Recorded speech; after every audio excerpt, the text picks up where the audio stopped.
Hi hello friends, welcome back to Akshay அம்மா சமையல். நம்ம எல்லாரோட வீட்லேயுமே மார்னிங்க்கு இந்த மாதிரி பிரேக்ஃபாஸ்ட்டாக இட்லி செய்வோம். அப்படி செய்கிற இட்லி எல்லாமே தீர்ந்து போகுமா அப்படின்னு கேட்டால் கிடையாது. அதனால் லெஃப்ட் ஓவர் இட்லியை வச்சு பள்ளிப்பாளையம் சிக்கன் ஸ்டைலில் ஒரு இட்லி ரெசிபி தான் இன்றைக்கி எப்படி செய்கிறது அப்படின்றத இந்த வீடியோவில் பார்க்க போகிறோம்.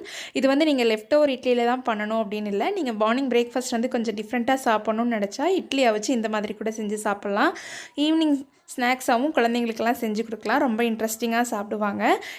இந்த ரெசிபி ஈவினிங் ஸ்நாக்ஸாக மட்டும் இல்லாமல் நீங்கள் மதியானம் சாதத்துக்கு கூட இந்த மாதிரி ஒரு சைட் டிஷ் செஞ்சு பரிமாறலாம். ரொம்பவே டிஃப்ரெண்ட்டாகவும் இருக்கும், டேஸ்ட்டும் நல்லாயிருக்கும். இந்த ரெசிபி செய்கிறதுக்கு நான் ஒரு 4 இட்லி வந்து எடுத்திருக்கேன். இந்த இட்லி வந்து நம்ம சிக்கன் பீசஸ் மாதிரி ஸ்லைஸ் பண்ணி எடுத்துக்க போகிறோம். இந்த ரெசிபி செய்கிறதுக்கு தேவையான பொருள் என்ன அப்படின்றது பார்க்கலாம். இது வந்து பர்டிகுலராக நல்லெண்ணெய் செஞ்சீங்க அப்படின்னா தான் ரொம்ப நல்லாயிருக்கும். நான் நல்லெண்ணெய் வந்து ஒரு 50 கிராம் அளவு எடுத்திருக்கேன். இது கூட பார்த்தீங்கன்னா 1/4 மூடி அளவு தேங்காவை இந்த மாதிரி ஸ்லைஸ் பண்ணி எடுத்து வச்சுருக்கேன். ரொம்ப மெலிசாக கட் பண்ணால் தான் சாப்பிடும்போது நல்லாயிருக்கும். ஒரு 40 சின்ன வெங்காயம் வந்து தோலை உரித்து நல்லா வாஷ் பண்ணிவிட்டு இந்த மாதிரி 2ஆக கட் பண்ணி எடுத்து வச்சுருக்கேன். இது கூட பார்த்தீங்கன்னா ஒரு கொத்து கருவேப்பிலையில் 4 வரமிளகாய் வந்து விதையெல்லாம் எடுத்துகிட்டு மிளகாயை மட்டும் வச்சுருக்கேன். விதையோடு சேர்த்திங்க அப்படின்னா காரம் ரொம்ப ஜாஸ்தியாக போயிடும்.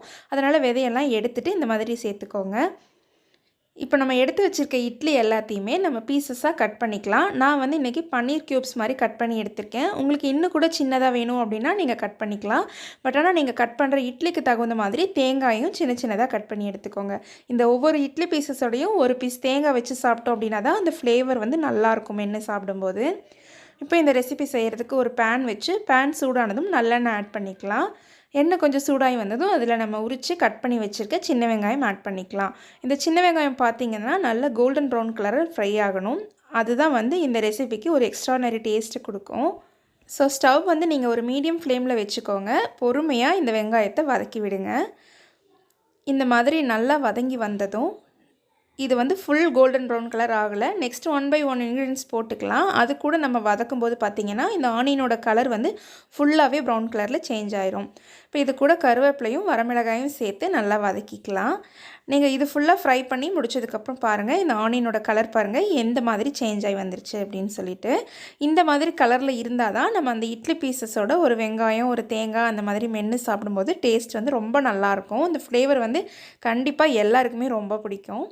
இப்போ தேங்காயும் ஆட் பண்ணி நல்லா கலந்து விட்டதுக்கப்புறமா இது கூட வந்து கலருக்காக ஒரு 1/4 ஸ்பூன் அளவு மஞ்சள் தூள் ஆட் பண்ணியிருக்கேன். ஒரு 1/4 ஸ்பூன் அளவு மிளகாய் தூள் சேர்த்துருக்கேன். நீங்கள் காஷ்மீரி மிளகாய் தூள் ஆட் பண்ணுறதுனா கூட இந்த ஸ்டேஜில் ஆட் பண்ணிக்கலாம். இப்போ இதையும் சேர்த்து நல்லா கலந்து விட்டுடலாம். ஆல்ரெடி நம்ம வரமிளகாய் 4 ஆட் பண்ணியிருக்கோம். மிளகாய் தூள் அதனால் பார்த்து அளவாக சேர்த்துக்கோங்க. இதில் வந்து கொஞ்சம் கொஞ்சமாக தண்ணி ஆட் பண்ணிக்கலாம். நம்ம இதே சேம் ரெசிபி வந்து சிக்கனில் பண்ணுற மாதிரி இருந்தது அப்படின்னா சிக்கன் ஆட் பண்ணிவிட்டு தண்ணி வந்து ஒரு 1 லிட்டர் அளவே சேர்த்தணும். இப்போ நம்ம வந்து ஆல்ரெடி இது ஒரு ஸ்நாக்ஸ் ஐட்டம்காக தான் செய்ய போகிறோம். அதனால் வந்து தண்ணி அளவாக சேர்த்துட்டு லைட்டாக உப்பு சேர்த்துக்கோங்க. இந்த தேங்காயில் வந்து உப்பு பிடிக்கணும். அதுக்காக லைட்டாக உப்பு ஆட் பண்ணி நல்லா கலந்து விடுங்க. தண்ணி வந்து ஒரு மீடியமாக ஒரு 1/2 கப் அளவு சேர்த்துனீங்க அப்படின்னாவே போதும். ஒரு 2 நிமிஷம் மூடி போட்டு இதை நல்லா கொதிக்க வச்சு இறக்கிக்கலாம். இப்போ தண்ணி பார்த்திங்கன்னா ஓரளவு சுண்டி வந்துருச்சு. இந்த அளவு வந்து தண்ணி இருக்கும்போதே நம்ம க்யூப்ஸாக கட் பண்ணி வச்சுருக்க இட்லி பீசஸை இது கூட ஆட் பண்ணிக்கலாம். ஏன்னா இட்லி வந்து இந்த தண்ணி ஃபுல்லாக அப்சர்வ் பண்ணிடும்.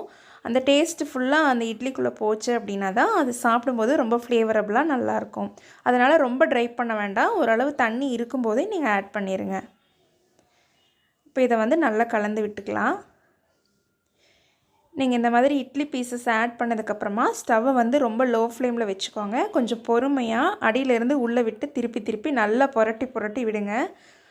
அப்போ தான் வந்து அந்த டேஸ்ட் வந்து ஈவனாக எல்லா இடத்துலையுமே நல்லா ஸ்ப்ரெட் ஆகும். உங்களுக்கு காரம் வந்து இன்னும் கொஞ்சம் தூக்கலாக வேணும், பெரியவங்க மட்டும் சாப்பிட்றீங்க அப்படின்னா இந்த ஸ்டேஜில் வந்து நீங்கள் பெப்பர் கூட ஆட் பண்ணிக்கலாம். பெப்பர் ஆட் பண்ணி சர்வ் பண்ணவும் சாப்பிட ரொம்ப நல்லாயிருக்கும். பட் ஆனால் சின்ன பசங்களுக்கெல்லாம் தரதா இருந்தால் இதே காரத்தோடு இப்படியே சர்வ் பண்ணுங்கள். ஒரு 2 நிமிஷம் மட்டும் மூடி விட்டு இந்த மாதிரி ஆஃப் பண்ணி இறக்கிட்டேன். இப்போது சூப்பரான சிக்கன் பள்ளிப்பாளையம் ஸ்டைல்லையே நம்மளோட இட்லி கொத்து பள்ளிப்பாளையம் ரெடி ஆயிடுச்சு. யூஸ்வலாக சாப்பிட்ற ரெசிபீஸ்லேருந்து இது வந்து கொஞ்சம் டிஃப்ரெண்ட்டாகவே இருக்கும். நீங்களும் இந்த ரெசிபியை உங்கள் வீட்டில் ஒரு நாள் ட்ரை பண்ணி பாருங்கள். வீடியோ பிடிச்சிருந்ததுன்னா லைக் பண்ணுங்கள், ஷேர் பண்ணுங்கள், கமெண்ட் பண்ணுங்கள். நம்ம சேனலை இன்னும் சப்ஸ்கிரைப் பண்ணாதவங்க மறக்காமல் சப்ஸ்கிரைப் பண்ணிக்கோங்க. தேங்க்யூ.